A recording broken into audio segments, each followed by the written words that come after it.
Embajada Ecuador marcata a Bolivia marcani katasqueja maitiwayana tawi ancaja marcana caro con atejia tipta anual una cajayut hawachej kaisa Ecuador marcana oraqeu katatiwai ukataut haraki walja hiwaratanaka ukamaraki chakaratanaka ukatakiwa walipneja yeram tawija munasiraki.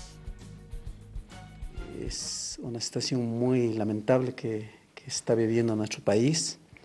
Por lo tanto, nuestro presidente ha declarado estado de excepción. Representante Sirpirinaca Ecuador Marcatja, Kitinacateja Bolivia Marcana Hecatasipqueja, Arst Oye Parakiwa Marcapaxtillanapt o Amunaskaraki, Hachachiji Uthoya Tapata. Como ustedes entienden, esta fase, estas primeras horas de esta catástrofe son críticas y ya nuestro personal militar experto en algunas áreas están ya acudiendo. Sin embargo, dada la magnitud, sí se requiere el apoyo de países, de los países amigos que puedan solidarizarse con apoyo técnico, prestando facilidades tanto en material como en equipo y por supuesto el personal técnico humano que requiere para estos eventos de esta magnitud.